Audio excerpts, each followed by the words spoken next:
Yes, this is my third video relating to baggage rules. So today I am going to discuss the problems. So ನಿಮ್ಗೆ already ನಾನು ನೋಟ್ಸನ್ನು ಕೊಟ್ಟಿದ್ದೀನಿ. ಅದರಲ್ಲಿ page number 95ಗೆ ಬಂದರೆ ನಿಮಗೆ baggage problems ಸಿಗುತ್ತೆ. So ಅದರಲ್ಲಿ first problem, Mr. Srinivas, an Indian resident, had gone to UK for business purpose. He bought following goods while returning to India ಅಂತಿದೆ. His personal effect like cloth valued rupees 73,000 ಅದನ್ನು ತೊಗೊಂಬಂದ್ಯಾನೆ. ಮತ್ತು 2 litre of lickers of rupees 4,200 and then new camera of rupees 48,500 and one laptop of rupees 58,000. and what is the customs duty payable? ಅದು customer duty ಆಗಿದೆ, ಅದೊಂದು correction ಮಾಡ್ಕೊಳ್ಳಿ. Customs duty payable. So this is the question. ಈಗ ಅದರ solution ನೋಡಿ. Just like ನಾವು ಬೇರೆ format ಹೇಗೆ ಹಾಕ್ಕೊಳ್ತಾ ಇದ್ವಿ ಕಸ್ಟಮ್ಸ್ ಡ್ಯೂಟಿ ಕ್ಯಾಲ್ಕುಲೇಟ್ ಮಾಡುವಾಗಿರ್ಬೋದು, ಆ ಥರನೇ ಇದು ಕೂಡ computation of customs duty payable. Yes, first ಏನಿದೆ, ಪರ್ಸ್ನಲ್ ಎಫೆಕ್ಟ್ ಲೈಕ್ ಕ್ಲಾತ್. ನಾನು ಆಲ್ರೆಡಿ ನಿಮ್ಗೆ ಹೇಳಿದ್ದೀನಿ, ಕ್ಲಾತ್ ಮತ್ತು ಲ್ಯಾಪ್ಟಾಪ್. ಕ್ಲಾತ್ ಎಷ್ಟೇ ಕಾಸ್ಟ್ ಆಗಿರ್ಬೋದು, it is completely exempt from tax. And next 2 litres of liquor. So personal effect discuss ಮಾಡಿದಾಗ ಅಲ್ಲಿ ಆ ಒಂದು ಪೇಜ್ ನಂಬರ್ 39 ಆರ್ ಸಮಥಿಂಗ್ ಅಲ್ಲೊಂದು ಸರಿ ನೋಡ್ಕೊಳ್ಳಿ. 4,200 ತೊಗೋಬೇಕಾಗತ್ತೆ. ಕ್ಯಾಮೆರಾ 48,500 ತೊಗೋಬೇಕು. Laptop exempt again. So total ಮಾಡ್ಕೊಳ್ಳಿ 52,700 ಬರುತ್ತೆ. ಇದಕ್ಕೆ less general free allowance. Yes, G F A ಎಷ್ಟು? 50,000. ಇಲ್ಲಿ ನೀವು ಆ ಪರ್ಸನ್ ಏಜ್ ಇದರಲ್ಲಿ ಇಲ್ಲ, ನಾನು ನೆಕ್ಸ್ಟ್ ಪ್ರಾಬ್ಲಮ್ಸ್ ಎಲ್ಲ ಆ ಥರ ಎಲ್ಲ ಬರುತ್ತೆ, ಅದು ನೋಡೋಣ. ಸೊ ಇವನೊಬ್ಬ individual who travel to other country and ಅಲ್ಲಿಂದ ಬರುವಾಗ ಇಷ್ಟೆಲ್ಲ ಪರ್ಚೇಸ್ ಮಾಡ್ಕೊಂಡು ಬಂದಿಯಾನೆ. ಅವನಿಗೆ 50,000 ಅಷ್ಟು ಅಲೋವೆನ್ಸ್ ಸಿಗುತ್ತೆ. ಸೊ ಇನ್ ಬ್ಯಾಲೆನ್ಸ್ ಎಷ್ಟು? 2,700. 2,700ಗೆ ಅವನು ಆ್ಯಕ್ಚುಲಿ ಟ್ಯಾಕ್ಸ್ನ ಪೇ ಮಾಡಬೇಕಾಗತ್ತೆ. That is the rate of duty on baggage is 35% plus education cess 4%. That comes to 36.4%. So ಆಗ ನಿಮಗೆ you will get 982.8 round off to 83. So actual duty payable is 983 rupees. So this is about 32 problem solution. Next, move on to the another one, that is 33. So in this problem, Mr. and Mrs. Banu visited Germany as tourist and brought a personal computer for rupees 62,000 and a laptop computer of rupees 78,000 while returning to India. Okay. Besides, their personal effects valued at rupees 1,33,000. What is the customs duty payable if the duty on the baggage is 35 plus education cess is applicable? Okay. So here couple is traveling. So they visited the Germany and come back with some items. Okay. So they bought personal computer of rupees 62,000, laptop 78,000 ಎಷ್ಟೋ ಇದೆ. It is completely exempt from tax. Personal effect ನೋಡಿ 1,33,000 ಎಷ್ಟೋ ಇದೆ. So it is completely exempt. ಈ ಎರಡು personal effect, laptop. Personal effect ಅಂದರೆ nothing but clothes ಇದೆ ಅಲ್ಲಿ. So it is completely exempt from tax. ಹಾಗಿದ್ರೆ the total will be the same 62,000 ಹಾಗೆ ಇದೆ. So G F A for couple, general free allowance for couple for Mr. Banu and Mrs. Banu 50,000 separate ಇದೆ. 50 plus 50, so it comes to 1 lakh.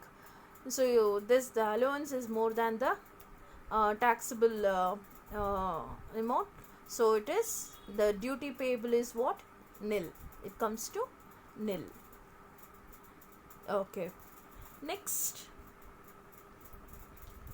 34, 35, that are simple problems. Once ನೀವೇ ಒಂದ್ಸರಿ ನೋಡಿ, ಏನಾದ್ರು ನಿಮಗೆ ಕಷ್ಟ ಅನಿಸಿದ್ರೆ ಕೇಳಿ, ನೆಕ್ಸ್ಟ್ ವೀಡಿಯೋಲಿ ಮಾಡೋಣ. ಸೊ ಅಲ್ಲಿಂದ ಈಗ next you come to 37th problem. Okay, ಅದಕ್ಕೊಂದು ಸೊಲ್ಯೂಷನ್. 37th ಪ್ರಾಬ್ಲಮ್ ನೋಡಿ. Mister Amarnath an IT professional. So and mostly ಇವನು ಪ್ರೊಫೆಷ್ನಲ್ ಎಕ್ವಿಪ್ಮೆಂಟ್ ತರ್ತಾ ಇರ್ಬೋದಾ ಅಥವಾ ನೋಡೋಣ, ಏನು ಇಲ್ಲ. Professional and a person of Indian origin. Okay, he is residing in Denmark for the last 14 months. ನೋಡಿ, ಇಲ್ಲಿ ನಮಗೆ ಪೀರಿಯಡ್ಸ್ ಕೊಟ್ಟಿದ್ದಾರೆ. ಸೊ ತುಂಬಾ ಇಂಪಾರ್ಟೆಂಟ್. 14 ಮಂತ್ಸಿಂದ ಡೆನ್ಮಾರ್ಕಲ್ಲಿದ್ದಾನೆ, ಈಗ ಬರ್ತಾ ಇದ್ದಾನೆ. he wishes to bring a used microwave oven costing approximately rupees 4,200 and weighing 15 kgs. Okay, with him during his visit to India. He purchased the oven in Denmark in 6 months back only. He been using that oven for his personal use ante in his kitchen, and he is not aware of Indian customs rule. Could you please provide him some advice in this regard anta helidare. Okay, so here Mr. Amarnath, who is a IT professional, he is coming from Denmark after staying there for 14 months. He wishes to bring microwave oven. Okay, see, he's a IT professional who is coming from Denmark after staying there for 14 months. Wishes to bring microwave oven to India. So the approximate cost ಬಂದ್ಬಿಟ್ಟು 4,200 ಅಂತ ಹೇಳಿದ್ದಾರೆ. ಅವನು ಅದನ್ನು 6 ತಿಂಗಳು ಮುಂಚೆನೇ purchase ಮಾಡಿದ್ದಾನೆ. ಈ purchase it before 6 months only. So ಹಾಗಿದ್ರೆ ಅವನು ಇಂಡಿಯಾಗೆ ಈಗ ತರಬೇಕು ಅಂತ ಇದ್ದಾನೆ. ಅವನು ಆ್ಯಕ್ಚುಲಿ ಅಲ್ಲಿನ ಮನೆಯ ಕಿಚನಲ್ಲಿ ಅದನ್ನು ಯೂಸ್ ಮಾಡ್ತಾ ಇದ್ದ. He wants to bring it back to India, bring back to India the same oven. So is not aware of Indian customs duty. So ಆಗ ಏನು ನೀವು ಅಡ್ವೈಸ್ ಮಾಡ್ತೀರಾ ಅಂತ ಕೇಳಿದ್ದಾರೆ. ಸೊ ಅವನಿಗೆ GFA ಸಿಗುತ್ತೆ. ಓಕೆ, GFA ಎಷ್ಟು? ಇದನ್ನು ನೀವು ಪೇಜ್ ನಂಬರ್ 39ಗೆ ಬನ್ನಿ ಒಂದು ಸ್ವಲ್ಪ, ಅಲ್ಲಿ ನೋಡಿ. ಪ್ರೊಫೆಷ್ನಲ್ ಅಂದರೆ ಪ್ರೊಫೆಷ್ನಲ್ ಎಕ್ವಿಪ್ಮೆಂಟ್ ಮತ್ತು ಹೌಸ್ ಹೋಲ್ಡ್ ಎಕ್ವಿಪ್ಮೆಂಟ್ ಎರಡಕ್ಕೂ ಸಪ್ರೇಟ್ GFA ಇದೆ, ಅದನ್ನೊಂದು ಸರಿ ನೋಡ್ಕೊಳ್ಳಿ. So GFA, because the period of stay more than, ಅವನಿಗೆ 12,000 ಅಷ್ಟು GFA ಸಿಗುತ್ತೆ. ಯಾಕಂದರೆ the period of stay is more than 6 months. ಅಲ್ಲಿ ನಮಗಿರೋದು ಆಫ್ಟರ್ ಎಟ್ಲೀಸ್ಟ್ 3 months ಜಾಸ್ತಿ ಇರಬೇಕು, ಮತ್ತು ಅಟ್ಲೀಸ್ಟ್ ಮೋರ್ ದ್ಯಾನ್ 6 months ಇದೆ. ಸೊ ಇವನು ಮೋರ್ ದ್ಯಾನ್ 6 months ಇರೋದ್ರಿಂದ ಅದು ಸೇಮ್ ಇದೆ. 12,000 ಹೌಸ್ ಹೋಲ್ಡ್ ಎಕ್ವಿಪ್ಮೆಂಟ್, ಓವನ್ ಬಂದುಬಿಟ್ಟು household equipment. Less than 6 monthsಗೂ 12,000, ಮೋರ್ ದ್ಯಾನ್ 6 monthsಗೂ 12,000 ಇರೋದು. ಸೊ ಅವನು 4,200 ಅಷ್ಟೇ ಅದರ ಕಾಸ್ಟ್ ಆಗಿರೋದ್ರಿಂದ no duty is going to pay year. Okay, this is the solution for 37. Next we move on to the another important problem, that is problem number 38. Problem number 38. So ಏನಿದೆ ಪ್ರಾಬ್ಲಮಲ್ಲಿ ಒಂದ್ಸರಿ ನೋಡ್ಕೊಳ್ಳಿ. Mister Reddy is a chartered accountant. Okay, he is an Indian resident, that is also okay. Worked in USA for 4 months. 4 months na underline ಮಾಡ್ಕೊಳ್ಳಿ. And bought with him the following items on his return to India. Personal ಏನೇನು ತಂದಿದ್ದಾನೆ ನೋಡೋಣ. Personal effects like cloth 5,50,000 ಅಷ್ಟು purchase ಮಾಡಿದ್ದಾನೆ. Jewellery of rupees 25,000 ಇದೆ. Camera ತಗೊಂಡು ಬಂದಿಯಾನೆ, 50,000 cost ಇದೆ. Household article ಕೂಡ ತಂದಿಯಾನೆ, 30,000. Professional equipment also has been along with him, that is 40,000. Laptop worth ₹3 lakhs ಅದನ್ನು ತಂದಿದ್ದಾನೆ. And what will be the duty payable ಅಂತ ಕೇಳಿದ್ದಾರೆ. Okay fine. See this here is a solution. Personal effect like cloth ನಿಮ್ಗೆ already ಹೇಳಿದ್ದೀನಿ, ಅದು 5 lakh ಅಲ್ಲ, ಎಷ್ಟೇ ಇದ್ರೂ ಕಂಪ್ಲೀಟ್ಲಿ ಎಕ್ಸಮ್ಟ್ ಫ್ರಮ್ ಟ್ಯಾಕ್ಸ್. 5,50,000 ಅಷ್ಟು ಎಕ್ಸಮ್ಟ್ ಆಗುತ್ತೆ. ಜ್ಯುವೆಲ್ರಿ ಫಸ್ಟ್ ಪಾಯಿಂಟೇ ಇದೆ ಪರ್ಸ್ನಲ್ ಎಫೆಕ್ಟಲ್ಲಿ. 1 year ಜಾಸ್ತಿ ಅವನು ಅಲ್ಲಿ ಸ್ಟೇ ಮಾಡಿದರೆ ಅಟ್ಲೀಸ್ಟ್ 1 year ಇರಬೇಕು. ಸೊ ಆಗ ಅವನಿಗೆ ಯಾವುದದು GFA ಸಿಗುತ್ತೆ ಅಂತ 25,000 ಕಾಸ್ಟ್ ಆಗೋಷ್ಟು ಜ್ಯುವೆಲ್ರಿ ತಂದಿಯಾನೆ. ಕ್ಯಾಮ್ರಾ ತೊಗೊಂಬಂದಿಯಾನೆ. ಹೌಸ್ ಹೋಲ್ಡ್ ಆರ್ಟಿಕಲ್ ಕೂಡ ತಂದಿಯಾನೆ. ಪ್ರೊಫೆಷ್ನಲ್ ಎಕ್ವಿಪ್ಮೆಂಟ್ ಎಷ್ಟೆಷ್ಟಿದೆಯೋ ಅದು ಫುಲ್ ಹಾಕ್ಕೋಬೇಕು, ಆಮೇಲೆ ನೀವು GFA ಕೊಡಿ.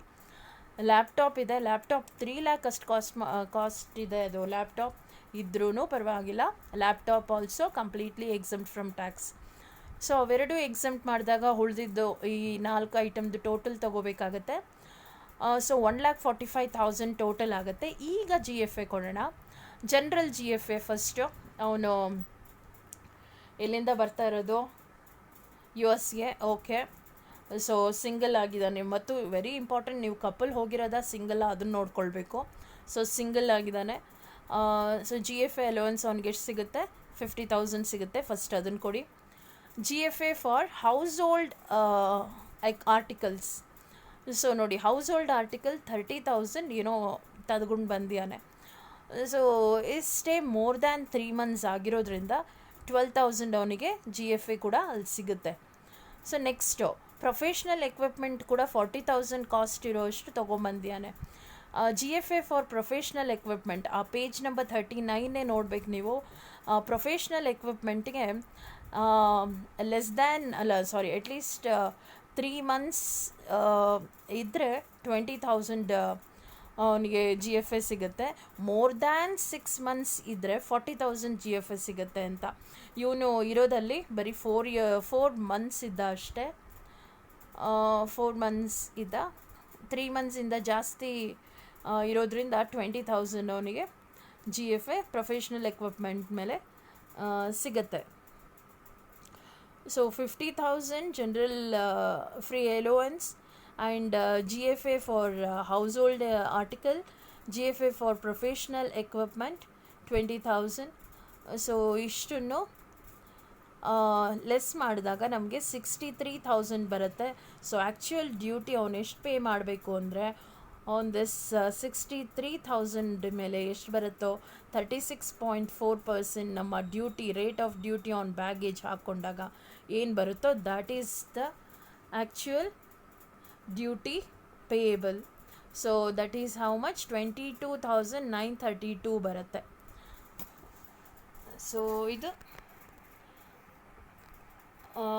Solution for 38 ಪ್ರಾಬ್ಲಮ್ಗೆ. ಸೊ ಕ್ಲೀನಾಗಿ ನೋಡ್ಕೊಳ್ಳಿ. ಆ್ಯಂಡ್ ಏನಾದರೂ ಡೌಟ್ ಬಂದರೆ, ಈಗ ಬರೀ ನಾನು 4 ಡಿಫ್ರೆಂಟ್ ಪ್ರಾಬ್ಲಮ್ಸ್ನ ಡಿಫ್ರೆಂಟ್ ಟೈಪ್ ಪ್ರಾಬ್ಲಮ್ಸ್ನ ಡಿಸ್ಕಸ್ ಮಾಡಿದ್ದೀನಿ. ಏನಾದ್ರು ಡೌಟ್ ಬಂದರೆ ಕೇಳಿ. ಆ್ಯಂಡ್ ಮತ್ತು ನಾನು ಇನ್ನು 39, 40, 41 ಇದೆಲ್ಲ ಏನು ಡಿಸ್ಕಸ್ ಮಾಡಿದ್ದೀವೋ ಕ್ವಶನ್ ಪೇಪರ್ ಪ್ರಾಬ್ಲಮ್ಮೇ ನಾವು ಡಿಸ್ಕಸ್ ಮಾಡಿದ್ದು. ಸಿ 32 ಪ್ರಾಬ್ಲಮ್ ನಂಬರ್ 32 ಡಿಸ್ಕಸ್ ಮಾಡಿದ್ವಿ. 33, 37 ಇಲ್ಲಿ ಬರುತ್ತೆ. And then 38. ಸೊ ನೆಕ್ಸ್ಟು 39, 40, 41ನ ನೆಕ್ಸ್ಟ್ ವೀಡಿಯೋಲಿ ನಾನು ಡಿಸ್ಕಸ್ ಮಾಡ್ತೀನಿ. Thank you.